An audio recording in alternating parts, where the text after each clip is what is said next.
Bismillahirrahmanirrahim. Alhamdulillahi Rabbil Alamin.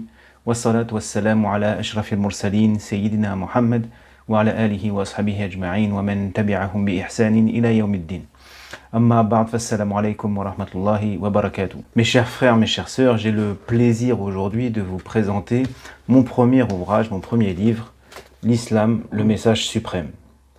Alors c'est quoi l'histoire de ce livre? C'est le fruit d'une réflexion en fait. Je me suis dit que souvent on me demandait s'il n'y avait pas un livre en français qui présentait d'une façon globale, générale, l'islam.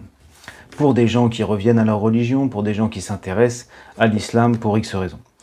Et je me disais que ça me manquait un peu dans la bibliothèque francophone, un livre comme ça. Alors il y avait déjà des livres que je conseillais, qui pouvaient répondre à la demande, mais c'était pas exactement, c'était pas tout à fait satisfaisant de mon point de vue, wallahu a'lam.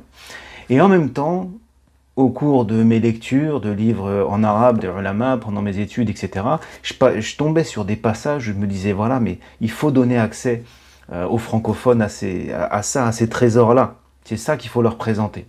Et donc j'ai commencé un travail de traduction. Mais à force de rajouts, de reformulation, c'est devenu très vite un travail personnel. On ne pouvait plus appeler ça une traduction. Même si tout était tiré, bien sûr, de livres, de ulama en arabe, mais parfois reformulé d'une façon qui est plus adaptée à notre contexte français aujourd'hui. Ou alors par rapport à des enseignements de professeurs dont je pouvais profiter, etc., etc. Et du coup, petit à petit, c'est devenu un travail personnel. Bien sûr, qui prend sa source dans les livres des ulama. De toute façon, j'ai rien inventé, je suis pas là pour inventer quoi que ce soit, je suis là pour transmettre ce que nous disent les ulama, mais peut-être d'une façon plus adaptée parfois à notre contexte. Donc l'islam, le message suprême. Alors ensuite, le titre, pourquoi l'islam, le message suprême? Parce que je me suis fait la réflexion que souvent il y a des polémiques autour de l'islam, de la religion en général, et qu'il fallait revenir à la source. C'est quoi l'islam? L'islam, c'est d'abord et avant tout un message qui s'adresse à l'humanité. Religion, ça me paraissait un petit peu restreint, le sens de religion. En français, religion, ça c'est connoté, ça évoque autre chose. La portée du mot, elle est très restreinte, à la différence du mot message. La portée du mot message est beaucoup plus vaste. Et c'est un message. Et quel message? Le message, la révélation d'origine divine. Le dernier message adressé à toute l'humanité. Et surtout, le plus grand des messages, bien sûr. Et c'est pour ça, pourquoi le message suprême? Eh bien parce que suprême, en français, ça évoque, ça signifie déjà ce qui est au-dessus, ce qui est meilleur que tous ses semblables, mais aussi le dernier. Il y a ces deux aspects dans le mot suprême, le meilleur et le dernier, celui au-delà duquel il n'y a plus rien. Et donc j'ai trouvé que ça correspondait parfaitement évidemment au message de l'islam qui est le dernier message adressé à l'humanité. Et ce livre, il se veut être, alors bien sûr, sans paraître prétentieux, j'ai essayé de faire ressentir un petit peu au lecteur justement en quoi ce message, il est absolument incomparable à toutes les autres idéologies, tous les autres messages politiques, tous les autres mouvements. Qu'est-ce qui fait que justement c'est le suprême? Qu'est-ce qui fait qu'il est d'une telle perfection que ça ne peut pas venir d'un cerveau humain? Il ne peut pas venir d'un cerveau humain. C'est le message d'Allah subhanahu wa ta'ala. Donc le message suprême, ses sources, ses finalités, ce à quoi il appelle. Le sous-titre est important. Ses sources, ses finalités, ce à quoi il appelle. Et donc j'ai commencé par présenter les composants de l'islam. L'islam, c'est quoi? Ça se compose de quoi? Premièrement, d'une croyance, d'un dogme, al-aqida. Deuxièmement, d'adoration, al-ibada. Troisièmement, une morale, al-akhlaq. Et quatrièmement, la législation, al-tashri'a. Ce sont les quatre composants de l'islam. Et donc j'ai commencé évidemment par le fondement qui est al-aqida, al-tawhid. Et donc notamment dans la foi en Allah subhanahu wa ta'ala, mais aussi la foi en les prophètes. Pourquoi est-ce que nous croyons dans les prophètes? Pourquoi est-ce que le fait de croire en Allah, ça implique forcément de croire dans ses prophètes? La foi dans l'au-delà, la foi dans le destin, qu'il soit bon ou mauvais. Alors, cette foi dans le destin, parfois, elle est difficile à cerner, à concevoir et à concilier avec la foi dans le libre arbitre aussi, dans le libre arbitre de l'être humain, que l'être humain a. Et donc j'ai essayé, et j'espère avoir plus ou moins réussi, d'épurer l'explication de la foi dans le destin, de la simplifier pour qu'elle soit compréhensible. Et ensuite, quelques caractéristiques de la croyance de l'islam, notamment que c'est une croyance qui est tout à fait claire, en accord avec la nature humaine, et qui est tout à fait logique. Deuxième composant, l'adoration. Alors, ce n'est pas un livre de fiqh, ce n'est pas un guide pratique du musulman. Il n'y a pas écrit dans ce livre comment est-ce qu'on fait la prière, comment est-ce qu'on fait les ablutions, comment est-ce qu'on jeûne, non, ce n'est pas ça. Mais par contre, ça va plutôt être la place de l'adoration dans la vie du musulman, le sens de l'adoration, la portée de l'adoration, que toute la religion n'est qu'adoration, que l'adoration englobe toute la vie du musulman doit être une adoration. Il ne faut pas restreindre le sens d'adoration juste à la prière, au jeûne, à la récitation du Coran, etc. On traite de tout cela dans le livre. Et ce passage se termine par « sans adoration, point de morale ». Là, j'ai développé l'idée que si l'être humain ne se considère pas comme un adorateur, s'il considère qu'il n'y a rien au-dessus de lui, alors toute valeur morale n'a pas sa place. Cela devient, avoir des valeurs morales devient incohérent avec cette négation de la position de l'être humain comme étant un adorateur.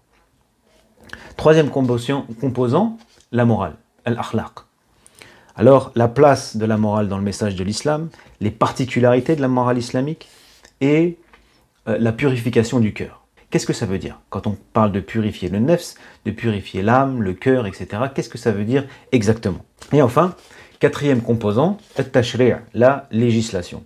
Alors dans ce livre, évidemment, j'ai essayé de ne pas entrer dans la technique, parce que ce n'est pas un livre fait pour ça, qui est destiné au tullab wal-ilm, où on est censé étudier la technique. Mais dans cette partie-là, il a fallu un petit peu, dans la partie de la législation, il a fallu un petit peu entrer dans la technique, mais à chaque fois, c'était, évidemment, on n'a pas traité des sujets abordés de A à Z, sinon il faudrait un livre entier pour ça. Quand je suis rentré dans la technique, c'était juste pour donner une idée au lecteur de un petit peu comment ça marche. Et il le fallait.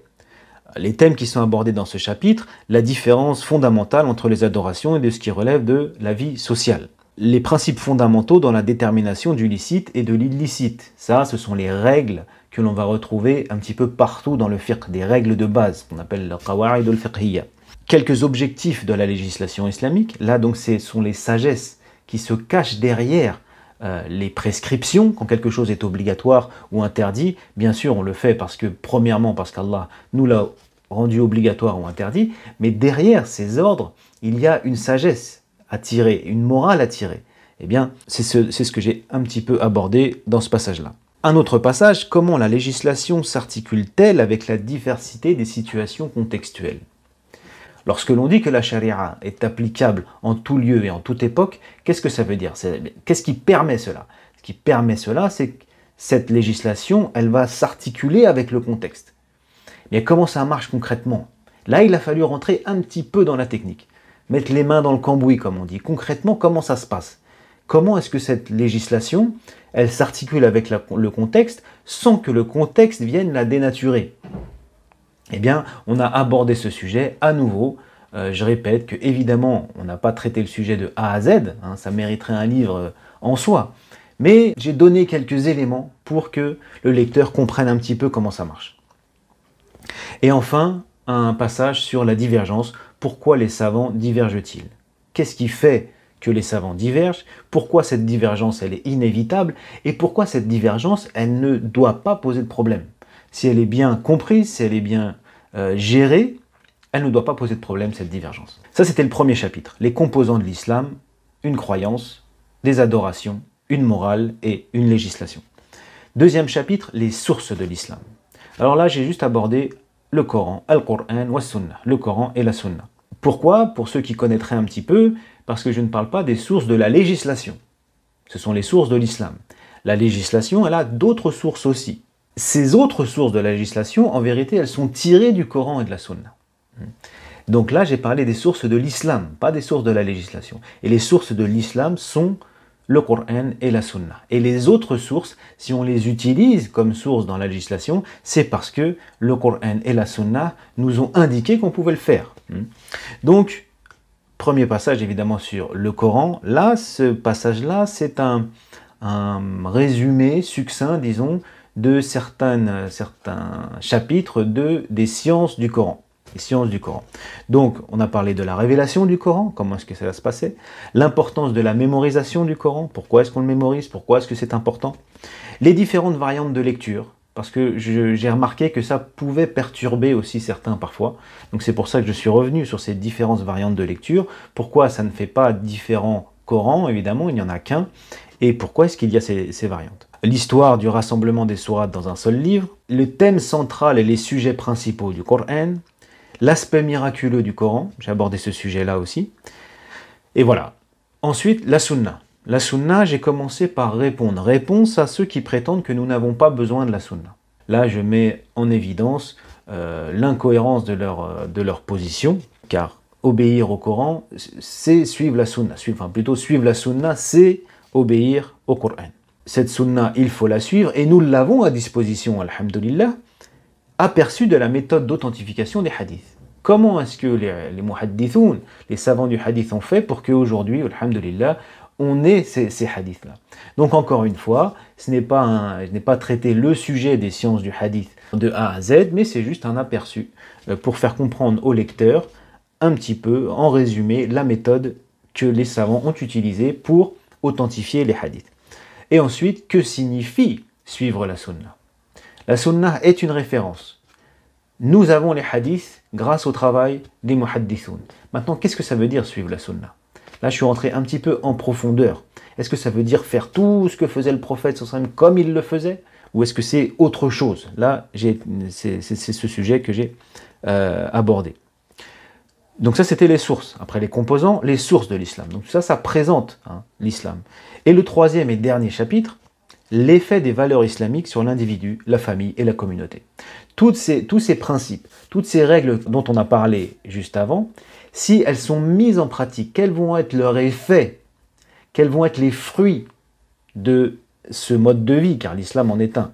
Quels vont être ces fruits sur d'abord l'individu, ensuite la famille, parce que les individus forment des familles, donc l'individu, moulé au moule islamique, même si nous ne sommes pas tous des clones évidemment, mais on va retrouver des traits de caractère chez tous ceux qui mettent en pratique, le plus qu'ils le peuvent en tout cas, les principes de l'islam. Donc quel genre d'individu cela va former?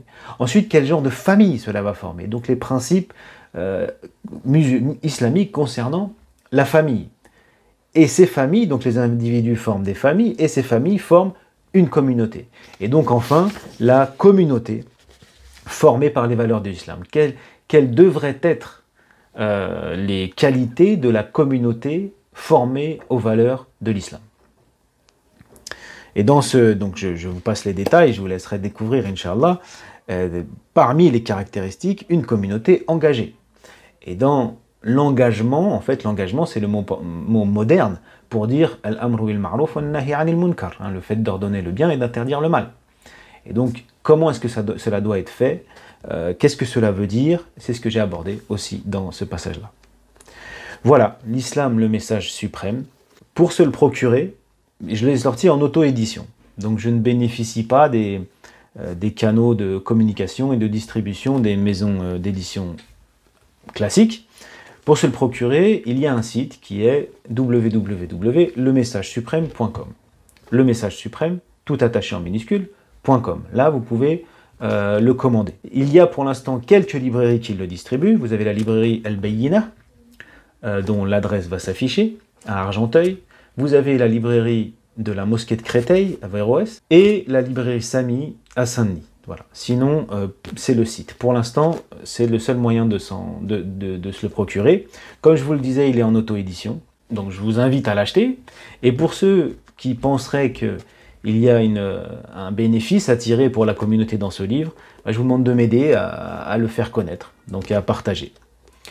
Voilà. On demande à Allah qu'il accepte ce travail, malgré ses imperfections, et qu'Allah en fasse qu'il soit bénéfique au plus grand nombre. Barakallahu fikum wa akhiru da'wana anil hamdulillahi rabbil alamin. Wassalamu alaikum wa rahmatullahi wa barakatuh.